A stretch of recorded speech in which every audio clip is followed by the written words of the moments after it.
and ethical aspects of research. So the topic that I have chosen for this particular talk is the ethical aspect of social science research. And in this particular talk, I will try to delve in two areas. That is, one is the ethical aspects that one should consider while conducting the research or in academics. And the second aspect that I will try to cover is the plagiarism detection part, plagiarism part. So first, starting with the definition of ethics. So like every profession, academics or research also has a scope for ethics. And if we go to the textbook definition of ethics, it states that ethics are standards of professional behavior. So it is just a 4 words definition, that is standards of professional behavior. Now, when we talk about anything that is standard, we have to consider that it is not necessary that all the standards should be written. So it happened that in academics, ethics was an important aspect since the beginning, but later on, due to some incidents, it became necessary for the academia, for the researchers to come up with some standards. So there are 3 important events in the world history that motivated researchers to come up with these standards for research ethics. The first study that people often quote in the arena of research ethics is the Nuremberg trials. Nuremberg trials ran in the year of 1930s to 40s. That was done by Nazi scientists, and what they did that they used human subjects, human bodies as animals to conduct their scientific experiments. At that time it was felt that it is not the motive of science or research to use human body as experiments. And we all are aware that during the Second World War, during the Hitler's regime, it was a common norm to use humans as subject. Later on, after these Nuremberg trials, people started questioning about the standards of research. Is there any ethics that involves in the research? Is there a need to have ethics in the research? Then we talk about another study that was done by Stanley Milgram study, and his study was done in 1963, that is called blind obedience study. So what Milgram did, he conducted a study. In his study, there was 2 rooms. In one room, he kept, both the rooms were attached side by side. In one room, he kept some subjects which were aware about the research topic, what kind of research he is conducting, and in another room there were another subjects who were sitting. And in the first room he asked the participants to act like they are given shock, and they acted with a lot of hue and cry. They made a lot of noises as if they are having some electric shock. In the other room he observed that without seeing the other room participants, the next room people, they started behaving, following the orders that were given, because they thought that they will also have to face the shocks if they won't follow the orders. So the blind obedience study was psychologically very good study, but it involved there was a question of ethics arose at that time. That can you just make somebody feel a fear of having an electric shock and ask them to follow some instructions. In another study that was done in 1971 by Zimbardo, that is done in Stanford prison study. In Stanford prison study, what he did, he took college students and divided them into 2 parts. One part was for he asked them to act like prisoners, and another part he asked them to act like jailers. After 1 month, he observed that the participants who acted like prisoners, that is the role played like prisoners, they started behaving like prisoners in their normal lives also. So there the question arises that how can a researcher make their participants psychologically affected? And these all three major incidents asked researchers to come up with code of ethics, and major associations, academic bodies, they came up with their code of ethics, that how to conduct research and what kind of aspects that one should cover, keep in mind when designing a research study. So it is difficult, actually these ethics are available in all the disciplines, social sciences and sciences also, but often in sciences it is quoted very well, but in social sciences its effects are not visible as such, but it affects largely from the psychological part. So I'll try to discuss this on some points that one should keep in mind from the ethics perspective. The first one is called honesty. Honesty from the researcher's end. That honesty belongs to the handling of data, collection of data. There should be no fabrication. There should be no falsification. Fabrication means that you cannot change data, you cannot manipulate data. Fabrications means falsification means you are changing data in such a way that you want your findings to be as per your requirement. So this kind of honesty is expected, at least from the researchers. Then there is another aspect that is called objectivity. Objectivity means that you as a researcher should always minimize the researcher bias, your own biases to enter into your study. Then carefulness should be there, that is all we are aware that during the research. Another thing is that is openness. We should be open to criticism. It should be not like how can a junior can question my research output. How can a person having little experience can question my research. These kind of things should not be there. You should be open for criticism. Respect for intellectual property. We are discussing, yesterday also we discussed about copyright and other issues. We should always respect for intellectual property. This involves that we should have good training in the intellectual property part also as researcher.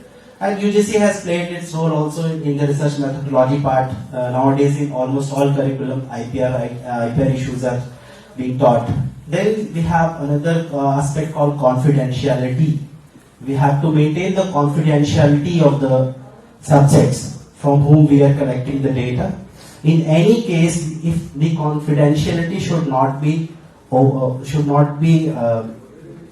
harmed, we can say that always that the whatever data we have collected, we should never disclose it to people with their names and other personal details. Yeah, the results can always be discussed. Then responsible publication, that is another aspect that I will discuss in detail, how responsibly we have to publish.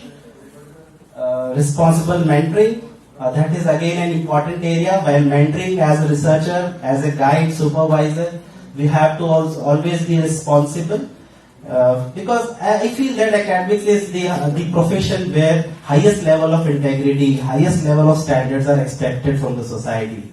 That's why we say that teachers are Guru Brahma kind of, Guru Vishnu and Guru Maheshwara. They have placed teacher as a equivalent to God. So that kind of high level of integrity is assumed from the academics. And so while mentoring also we have to follow the academics, the ethics of the research and ethics of the, while mentoring we have to always give respect to the scholars also. It's not that because he is junior to me or he is conducting research under me is not human being. We have to always respect. That is the another point, that is respect for colleagues. We have to always show respect for colleagues, respect for the subjects to whom we are conducting. Because as a researcher, if I am doing a social science research, I am going to a slum area, we cannot ask them in a loud voice to give data or to we cannot misbehave with them because I am at a position where I have all my needs fulfilled.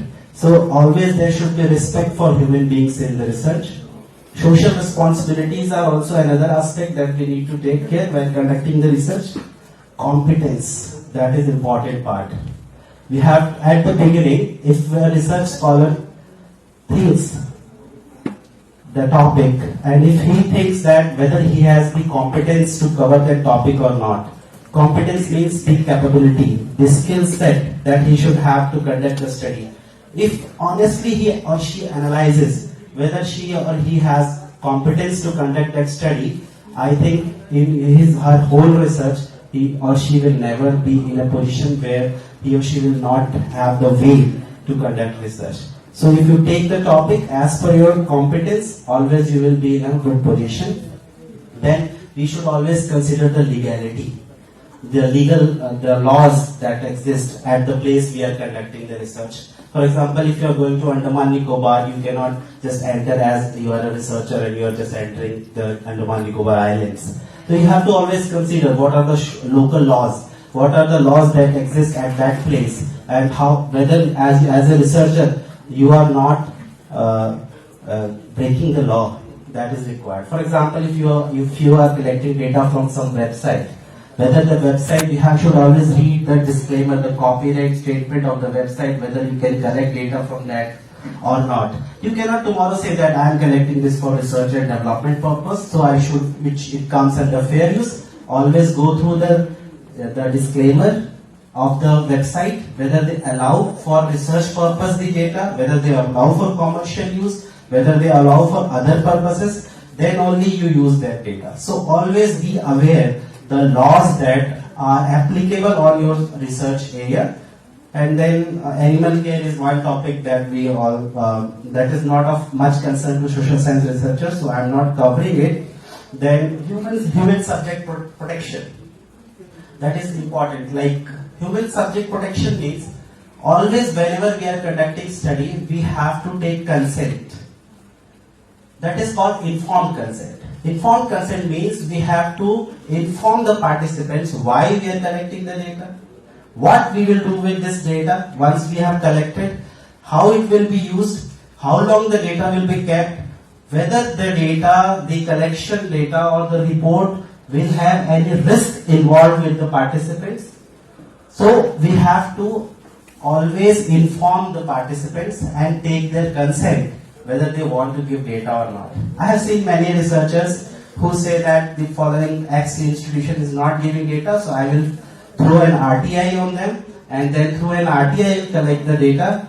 Under research ethics, it is not good, because you are collecting data through RTI. There are many ways they can mishandle, misinterpret data. They can give wrong data. They can turn around the data, and they will not give the data which you want. So always better is to motivate the participants, to always better to tell them why you are collecting, how it will be useful for them, and take their consent for collecting the data.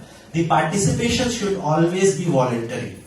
You cannot force somebody to answer your particular questionnaire. You entered in a class of students and asked everybody and locked the door and said that nobody can go out unless until you fill the questionnaires. That is not under the standards of the research ethics. So always the participation should be voluntary. It should be autonomy, means the person has the full autonomy whether he or she wants to fill the questionnaire or give you the data.